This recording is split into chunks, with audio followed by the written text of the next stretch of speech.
Unjuk rasa mahasiswa di markas Polda NTB diwarnai kericuhan. Massa menolak kedatangan anggota Komisi Pemberantasan Korupsi karena KPK saat ini dinilai sudah tidak independen. Kawan-kawan, jangan sampai ada penyusup yang mencoba untuk merusak pergerakan.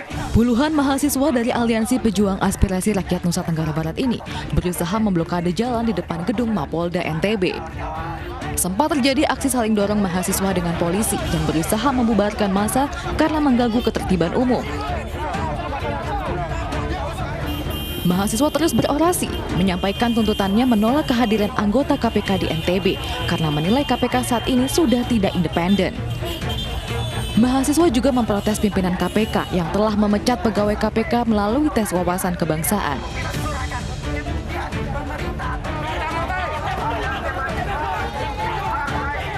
Mahasiswa berusaha masuk ke gedung Mapolda untuk menemui Kapolda dan anggota KPK.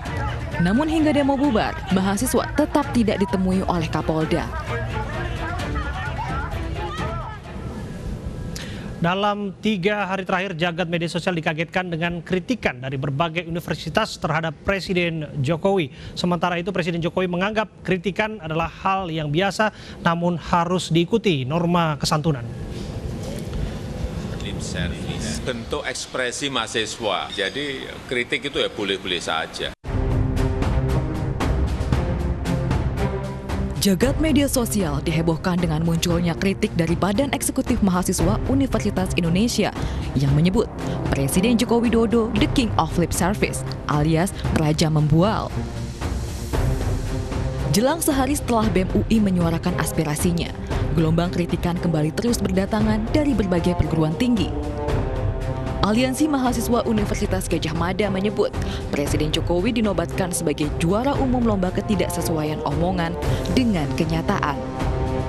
Pernyataan tersebut jelas menimbulkan polemik. Bahkan Rektorat Universitas Indonesia memanggil anggota BEM UI untuk dimintai keterangan. Pemanggilan tersebut menimbulkan berbagai respon. Meski ada yang mendukung, namun tak sedikit yang mengecam pemanggilan tersebut, termasuk dari BEM universitas lain. Keseluruhan sangat menyayangkan terhadap aksi pemanggilan yang dilakukan oleh Rektorat UI kepada kawan-kawan di BEM UI dan juga teror digital yang diterima oleh kawan-kawan di BEM UI. Kami rasa hal tersebut merupakan bentuk pembungkaman kritis akademik. Sementara itu, Presiden Jokowi menyikapi kritik mahasiswa. Presiden mengatakan, universitas tak perlu menghalangi mahasiswa untuk berekspresi, namun juga mengingatkan bahwa bangsa kita memiliki budaya kesopan santunan. Menyampaikan mengenai the King of Lip Service.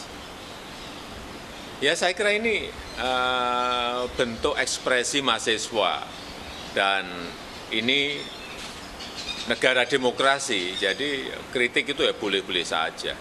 Dan universitas tidak perlu menghalangi mahasiswa untuk berekspresi. Tapi juga ingat, kita ini memiliki budaya tata krama, memiliki budaya kesopan santunan. Polemik muncul beragam terkait kritikan yang muncul. Lantas, apakah kritik yang muncul beriringan ini adalah bentuk kritis atau justru lip service dari mahasiswa? Apalagi selama ini mahasiswa dikenal bungkam terhadap kekuasaan. Selama ini opini yang beredar mahasiswa bungkam terhadap penguasa. Lantas faktor apa yang menjadi penyebab mahasiswa ramai-ramai kritik presiden di media sosial? Sudah hadir bersama kami Ketua BEM IPB Langit Biru dan Valdo Maldini, Ketua BEM UI tahun 2012 yang saat ini menjadi politikus Partai Solidaritas Indonesia. Assalamualaikum, selamat sore Valdo dan Langit. Sore Bang, Assalamualaikum.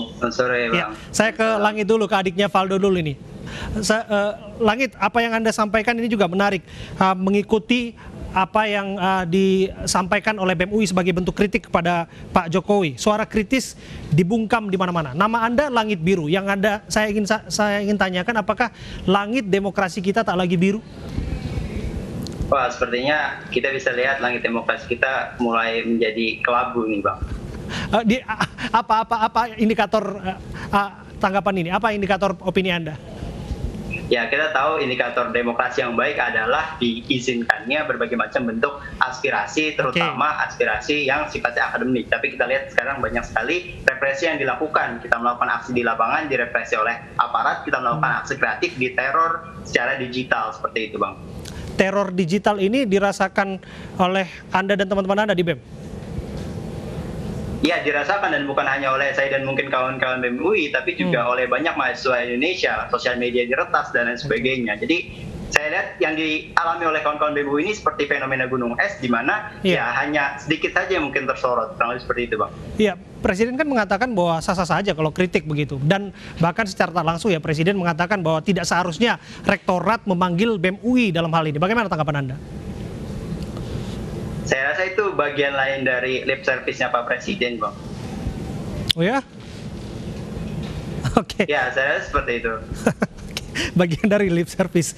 Jadi barangkali Valdo bisa menjelaskan. Valdo, bagaimana Anda melihat, Anda seorang aktivis ya, dulu sebelum Anda terjun ke politik, Anda juga tahu bagaimana berorganisasi di BEM. Lantas adik-adik Anda melakukan kritik seperti ini, bagaimana tanggapan seorang seniornya? Ya, saya kira sih yang paling penting dipahami bahwa kritik itu adalah bentuk egaliternya dunia kampus ya, terutama di Universitas Indonesia yang menjadi konteks di mana isu ini berawal gitu. Karena di kampus kita terbiasa untuk saling kita melihat dosen aja itu sebagai hal yang biasa aja gitu, karena dia lebih dulu masuk, dia lebih dulu baca buku gitu. Jadi itu hal yang biasa, dan saya yakin di kampus-kampus lain pun juga begitu. Nah, namun hal yang tidak kalah jauh lebih penting adalah ketika BEM melakukan kritik, berarti kan BEM mengeluarkan argumen. Nah, ketika mengeluarkan argumentasi, BEM tentu juga harus sanggup untuk ditantang. Dalam artian namanya juga berargumen, punya kepentingan. Ya, kalau BEM bilang kami tidak punya kepentingan, tidak mungkin. Minimal kepentingan rakyat itu ada di tangan teman-teman BEM, pasti. Itu pun kepentingan. Nah, oleh karena itu, ketika kita menyampaikan opini, ketika kita menyampaikan pendapat, ada yang dukung, tentu ada yang reject juga. Jadi harus ready juga. Oke, Valdo, sebelum saya lebih dalam mengenai semangat dan juga substansi kritiknya, bagaimana tanggapan Anda mengenai Rektorat UI yang memanggil adik-adik Anda ini setelah kritik Pak Jokowi? Saya nggak tahu, barangkali Anda juga udah pernah kritik presiden atau penguasa juga dipanggil rektor. Iya, kan dipanggil, nggak dibungkam. Itu kan dua hal yang berbeda. Dipanggil loh, bukan dibungkam ya. Satu dipanggil, ada yang bilang dibungkam, ya itu beda. Masih syukur dipanggil gitu. Ini kan barang viral se-Indonesia. Ya wajar dong dipanggil, bro, ada apa bro, gitu loh. Jadi tidak ada pembungkaman. Yang paling penting ketika BEM menyampaikan opini, menyampaikan pandangan, BEM juga berpolitik. Yang orang berpolitik itu pilihannya dua, Mas Abraham, didukung atau nggak didukung, bukan dihukum. Sampai hari ini kita tidak melihat kan adanya hukuman yang diterima teman-teman mahasiswa gitu loh. Oke. Bagaimana di IPB Langit Biru? Ya, sebenarnya tadi saya ingin mempertanyakan apa yang disampaikan oleh Bang Valdo. Tadi kan Bang Valdo menghentikan konteks pemanggilannya hanya sekitar sampai pemanggilan. Tapi kan kita tahu sendiri yang disampaikan oleh kawan-kawan BEM UI yang sudah tayang juga mungkin di News beberapa waktu yang lalu gitu, bahwa mereka dipanggil untuk diminta diturunkan postingan yang seperti itu. Lalu apakah itu bukan bentuk pembungkaman, Bang? Ya. Oh iya, saya lebih parah Langit dan Bang Abraham. Saya gembok itu rektorat, lulus aja saya. Ya, saya gembok, saya kunciin mereka di dalam. Artinya begini, Valdo, saya menggarisbawahi tindakan Anda. Artinya apa yang dilakukan adik-adik Anda ini kalau dikaitkan dengan aksi Anda sampai gembok rektorat, mereka hanya berekspresi di media sosial, artinya adik-adik Anda ini bisa dinilai lebih santun ya? Enggak, itu kan bentuk ekspresi aja. Waktu itu memang lagi nggak pandemi, Mas Abraham, jadinya masih bisa ngegembok gitu kan. Kalau sekarang gimana? Apa yang digembok? Rumah kita aja digembok semua gitu. Tapi soal kesantunan yang disinggung oleh Presiden tadi, menurut Anda ada kaitannya tidak? Bagaimana Anda menjelaskan? Ya, bagi saya yang namanya kritik, yang namanya aspirasi, it's okay. Ya nggak apa-apa juga. Kalau nggak mau juga nggak apa-apa gitu loh. Jadi kalau seandainya dibilang bahwa pembungkaman tadi Langit bilang, nggak ada lah Langit, ini zaman kayak gini orang tahu, suratnya aja dikritisi gitu loh. Dan memang ini salah satu hal yang saya kira ini dua hal yang berbeda sih Bang Abraham ya. Orang banyak bilang pembungkaman. Tapi ini dipanggil kok, panggil doang. Oke, Langit, mengapa pemanggilan rektor ini merasa seperti ancaman bagi suara BEM tidak hanya di UI, tapi di seluruh Indonesia? Kalau saya sebenarnya ingin lebih meluaskan konteksnya, bukan hanya sekedar pemanggilan oleh rektorat ya, karena kan yang diterima oleh kawan-kawan BEM UI itu bukan hanya itu, tapi juga sosial medianya diretas seperti itu. Bang Faldo juga mungkin sudah tahu gitu, WhatsApp-nya diretas, kemudian juga Instagram-nya juga dikacaukan gitu. Dan ini merupakan, tadi saya bilang, merupakan fenomena gunung es gitu. Jadi bukan hanya peretasan saja, bukan hanya pemanggilan saja, tapi juga represivitas gitu. Kami kawan-kawan mahasiswa di berbagai belahan Indonesia sudah berkali-kali turun aksi ke jalan dan dibentur-benturkan dengan aparat. Nah, apakah itu bukan dinamakan dengan pembungkaman seperti itu? Kita bisa sehari suntuk berdiskusi soal substansi dari kritik yang disampaikan oleh BEM UI. Tapi yang ingin saya tanyakan soal pernyataan Presiden yang menyinggung soal asas kesopanan dan kesantunan dalam menyampaikan kritik. Bagaimana Langit Biru menilai ini sebagai seorang mahasiswa? Ya, itu tadi saya katakan, saya khawatirkan itu jadi bagian dari lab service juga gitu. Tapi kalau saya lihat juga sebenarnya kawan-kawan mahasiswa sudah sangat santun. Pun kritik yang dilontarkan bukan hanya asal ngomong, itu ada landasan yang jelas, citasnya juga jelas, dipublikasikan juga gitu. Jadi ya sebetulnya masih santun sih kalau saya rasa. Masih banyak yang bisa dikatakan masih kabur ya mengenai makna dari King of Lip Service. Kalau disederhanakan dalam bahasa yang paling bisa diterima masyarakat awam, King of Lip Service itu apa sih kira-kira, Langit Biru? Saya rasa konteksnya sudah jelas ya disampaikan juga gitu. Ya, kita bisa lihat apa yang disampaikan oleh Pak Presiden, realitanya di lapangan kerap kali tidak terjadi atau bisa kita lihat juga berkontradiksi. Mungkin ke arah sana konteksnya, Pak. Bagaimana Faldo menjelaskannya, konsekuensi logis dari tindakan tak senada dengan apa yang diucapkan oleh seorang pimpinan? Itu dia King of Lip Service, Faldo. Ya, saya sih menarik tadi ketika dibilang bahwa kesopanan ya. Kesopanan itu kan ukurannya beda-beda. Di UI itu Bang Ade itu juga dibilang ngaco lo gitu loh. Sering kan, itu biasa aja gitu loh. Jadi jangan kemana-mana. Jadi itu sopan juga gitu loh. Jangan diperluas-perluas. Nggak perlu diperluas konteksnya, saya kira, Langit, untuk masalah kesopanan. Ukurannya beda-beda. Nah, kalau untuk diretas tadi Langit sempat cerita, itu saya sepakat sama Bang Taufik Basari yang anggota DPR RI bilang, ya sudah, kita minta kepolisian untuk lakukan investigasi gitu loh. Jadi intinya ya nggak apa-apa, nggak ada masalah. Apa masalahnya? Disuruh take down, nggak di take down juga nggak apa-apa. Jadi apa? Kenapa ribut gitu loh? Ya, dan konten yang diributin itu, aduh, sorry to say, mohon maaf gitu. Kita betul bisa berdebat sampai pagi gitu. Tapi itu juga banyak dibahas sama akun abal-abal juga banyak. Soal bahwa akun ini kan bagian dari kebebasan berekspresi. Kemudian itu diserang, diduga oleh pendengung ataupun buzzer yang pro Pak Jokowi. Bagaimana Faldo melihat ini bagian dari pemberangusan kebebasan berekspresi dan berpendapat?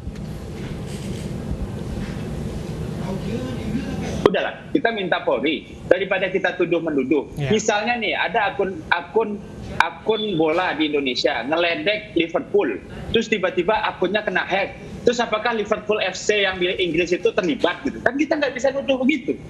Nah, jadinya saya kira kita kembalikan ke kepolisian untuk diinvestigasi. Langit, apa yang ingin Anda sampaikan kepada seorang aktivis mahasiswa seperti Faldo ini yang sekarang sudah bertransformasi menjadi seorang politikus Partai Solidaritas Indonesia yang afiliasinya mendukung Pak Jokowi? Barangkali Faldo lebih dekat, jadi kritiknya bisa disampaikan secara langsung.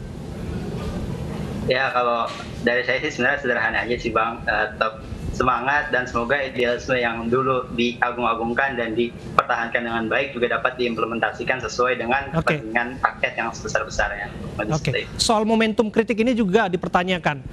Soal bahwa tes wawasan kebangsaan itu kan sudah dilakukan berhari-hari yang lalu. Kemudian juga ini salah satu substansi yang dipertanyakan, yang menjadi bagian dari kritik oleh BEM UI yang diamini oleh BEM seluruh Indonesia termasuk IPB.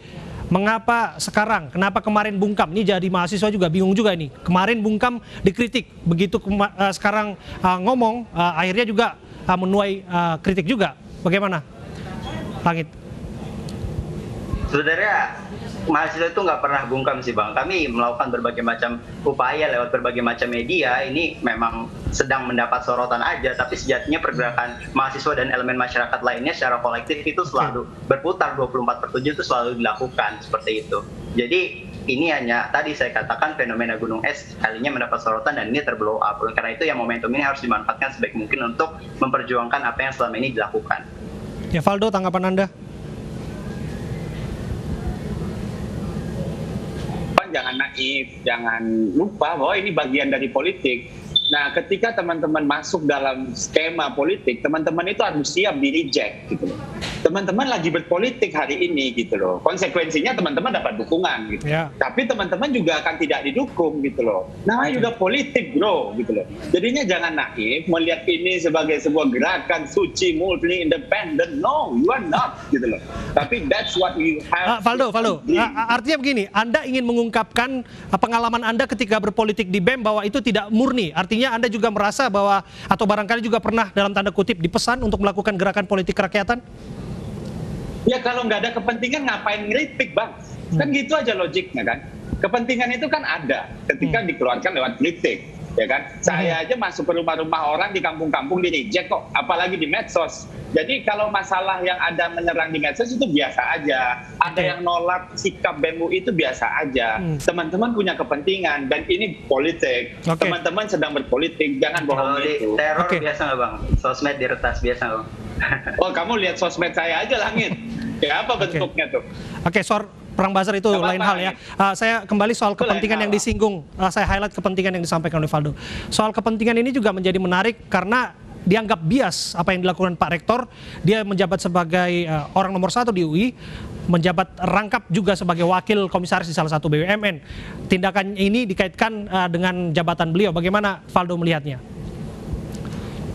Nah ini nih dampak Undang-Undang nomor 12 tahun 2012, Bang. Undang-Undang Pendidikan Tinggi. Ini belum banyak yang ngomongin, saya lihat. Bahwa kampus itu memiliki otonomi dalam menjalani gimana mereka govern the kampus gitu loh. Nah jadi oleh karena itu ini juga terkait sama gimana leader-leader yang terpilih gitu loh. Ya karena di otonom ada yang leader yang government heavy, ada yang private heavy, ada yang mungkin academic heavy, ada social heavy gitu loh. Nah jadinya menurut saya terkait bagaimana hal ini terjadi, yaitu mungkin perlu dicek juga sama RUPS-nya itu gitu loh. Dan kenapa bisa begitu gitu. Tapi lagi-lagi saya ingin menekankan terkait. Ya itu penting juga ya Valdo, jangan sampai apa yang dilakukan ini berpengaruh terhadap saham BUMN nantinya kan, itu juga menjadi menarik begitu. Ya itu kan itu lain soal juga saya kira dan sedang dibahas kan di diskusi yang lain. Tapi peretasan tadi itu memang penting sekali Polri. Saya pengen menyampaikan itu.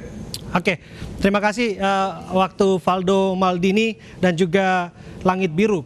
Valdo Ketua BEM tahun 2012 di Universitas Indonesia dan Langit Biru saat ini menjabat sebagai Ketua BEM di IPB. Kiranya alam demokrasi kita seperti ini. Berdiskusi menjadi hal yang lumrah dan biasa saja. Kritik itu menjadi hal yang biasa, tapi ada aturan-aturan dan norma-norma yang juga kita harus ikuti. Terima kasih teman-teman sudah hadir di iNewsroom malam hari ini. Mantan Menteri Kelautan dan Perikanan Edi Prabowo dituntut 5 tahun penjara dalam kasus suap ekspor benih lobster. Jangan kemana-mana, kami hadirkan informasi saat lagi.